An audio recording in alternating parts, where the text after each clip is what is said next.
السلام علیکم ورحمۃ اللہ وبرکاتہ۔ آج کے خطبے کا عنوان انسان کے خون کی حرمت۔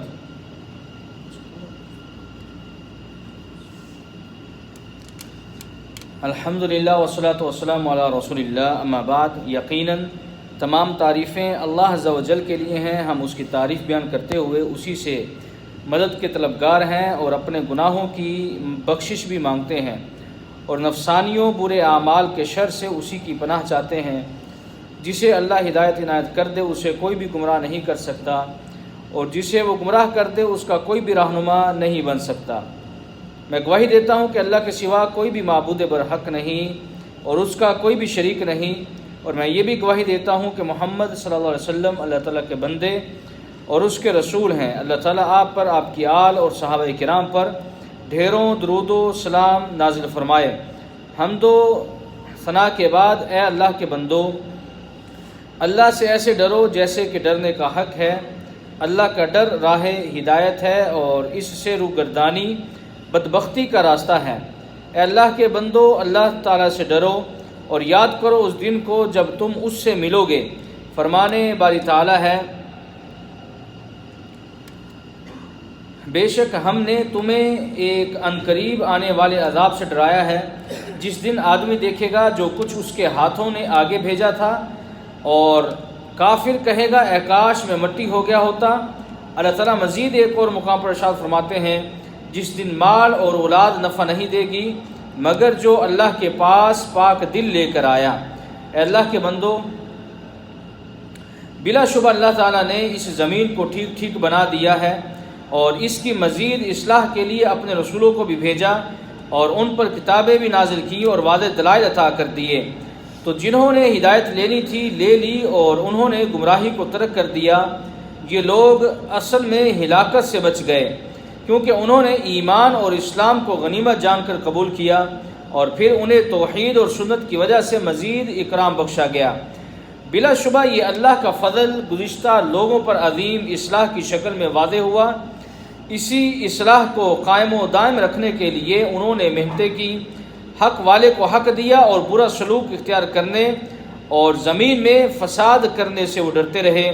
کیونکہ اصلاح کے بعد فساد بہت عظیم نقصان ہے جس کا انجام بہت بھیانک ہے۔ اسی لیے تو اللہ تعالیٰ نے اصلاح کو خراب کرنے سے منع فرمایا۔ اللہ تعالیٰ فرماتے ہیں، اور زمین میں اس کی اصلاح کے بعد فساد مت کرو اور اسے ڈر اور طمع سے پکارو، بے شک اللہ کی رحمت نیکوکاروں سے قریب تر ہے۔ اے اللہ کے بندو، گزشتہ یوم الاحد محرم کی 15 تاریخ کو محافظہ بقیق میں جو کچھ ہوا، اس نے ہمارے ملک اور علاقے کو بدل کر رکھ دیا ہے، کیونکہ بعض مجرم یہ چاہتے ہیں کہ اس خطے کو جنگ میں دھکیل دیا جائے۔ اسی لیے زمین میں اصلاح اور امن کے بعد فساد کرنے والے سے اللہ اور اس کے رسول کی مخالفت سرزد ہوتی ہے، جس سے مصلحت ختم ہو جاتی ہے، نفع کی بجائے نقصان ہوتا ہے، کیونکہ ایسا فسادی اللہ کے غیظ و غضب کا سامنا کرتا ہے۔ فرمانے والی تعالیٰ ہے، جب کبھی لڑائی کے لیے آگ سلگاتے ہیں تو اللہ اس کو بچھا دیتا ہے، اللہ اس کو بجھا دیتا ہے، اور زمین میں فساد پھیلانے کی کوشش کرتے ہیں، اور اللہ فساد کرنے والوں کو پسند نہیں کرتا۔ اے مسلمانوں، اگر آپ غور کریں تو فساد کئی اقسام کا ہے، جیسے کہ توحید کو ترک کرنا اور اللہ کا حق کسی کو دینا، اور یہ بہت بڑا ظلم اور فساد ہے۔ یہ ظلم کی ایسی قسم ہے جس میں انسان خود اپنے اوپر ظلم کرتا ہے، کیونکہ وہ خالق، قادر، رازق، مدبر، موت لانے والا جو اپنی ربوبیت الوہیت میں اکیلا ہے، اس کے ساتھ کسی ایسی مخلوق کو ملا دینا جو اپنے نفس کی بھی مالک نہیں، نہ وہ کسی کو نقصان اور نہ ہی فائدہ دے سکتی ہے، نہ کسی کو مار سکتی ہے اور نہ کسی کو وہ زندہ کر سکتی ہے۔ زمین میں اس فساد سے کوئی بڑا فساد نہیں جو زمین کو تہہ و بالا کر دیتا ہے، جس کی شدت انتہائی قبیح اور ٹھکانہ انتہائی برا ہے، جیسا کہ فرمانے والی تعالیٰ ہے، خاص اللہ کے ہو کر رہو، اس کے ساتھ کسی کو شریک مت کرو، اور جو اللہ کے ساتھ کسی کو شریک کرتا ہے تو گویا وہ آسمان سے گرا اور پھر اسے پرندے اچک لیتے ہیں یا اسے ہوا اڑا کر کسی دور جگہ پھینک دیتی ہے۔ چنانچہ نبی اکرم صلی اللہ علیہ وسلم نے اپنی امت کو ان سے بچنے کا حکم دیا اور فرمایا 7 ہلاک کرنے والی چیزوں یعنی گناہوں سے بچو۔ صحابہ نے پوچھا ہے اللہ کے رسول وہ کیا ہے؟ تو آپ نے فرمایا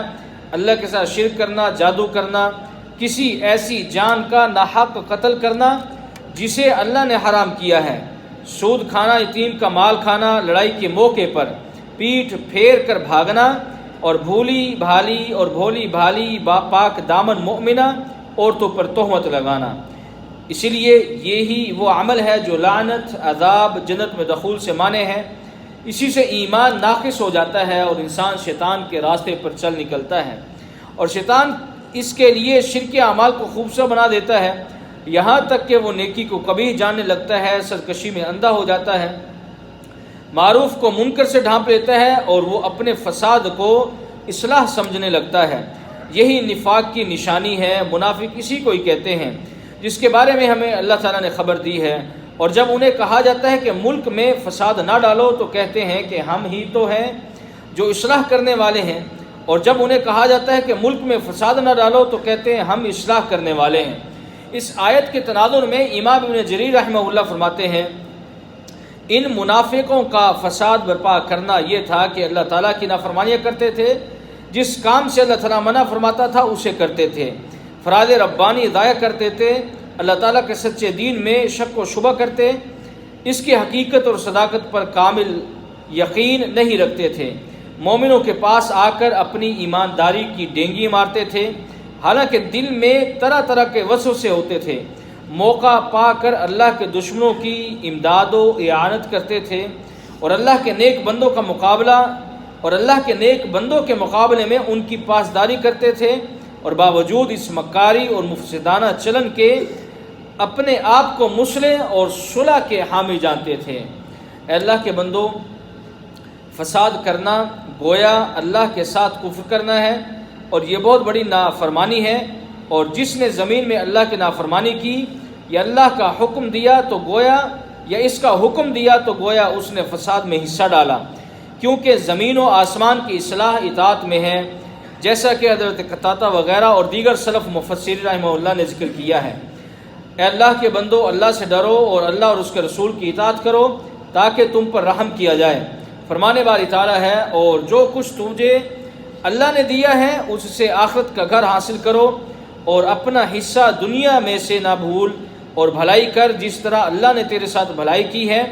اور ملک میں فساد کا خواہ نہ ہو، بے شک اللہ فساد کرنے والوں کو ہرگز پسند نہیں کرتا۔ اللہ کے بندو، اگر زمین میں فساد پھیلتا ہوا نظر آئے تو جان لینا کہ لوگوں کی برائیاں زیادہ ہو گئی ہیں، کیونکہ جب جب خطائیں بڑھتی ہیں اسی طرح فساد بھی پروان چڑھتا ہے۔ فرمانے والی تعالیٰ ہے، خشکی اور تری میں لوگوں کے اعمال کے سبب سے ہی فساد پھیل گیا ہے، تاکہ اللہ انہیں ان کے بعد اعمال کا مزہ چکھائے تاکہ وہ باز آ جائیں۔ چنانچہ اس میں کوئی شک نہیں کہ فساد کا علاج ڈھونڈا جائے، جو فساد ہمارے ہاتھوں سے ہی پھیلا ہے، کیونکہ اللہ تعالیٰ اس قوم کی حالت کو نہیں بدلتا جو خود اپنے حالات نہ بدلنا چاہیں۔ اس لیے فساد کا بہترین علاج اپنے گناہوں سے توبہ اور اللہ کے حکم کی پاسداری ہے، کیونکہ یہی دونوں چیزیں ہیں جو اللہ تعالیٰ کو اپنے بندوں سے راضی کر سکتی ہیں۔ اسی طرح ہمہ قسم کی عبادات صرف اور صرف اللہ کے لیے خاص کر دینی چاہیے، اور اپنے تمام فیصلے اللہ کے سپرد کر دینا، اور اس کے بعد اپنے نفس میں کوئی حرج محسوس نہ کرنا بھی فساد کو ٹال دیتا ہے، کیونکہ فرمانے باری تعالیٰ ہے، اے ایمان والو، اللہ اور رسول کا حکم مانو جس وقت تمہیں اس کام کی طرف بلائے جس میں تمہاری زندگی ہے۔ اللہ تعالیٰ ہم سب کو قرآن و سنت کے مطابق زندگی گزارنے کی توفیق عطا فرمائے، قرآن کو ہمارے لیے ذریعہ نجات بنائے۔ وآخر دعوانا الحمدللہ رب العالمین۔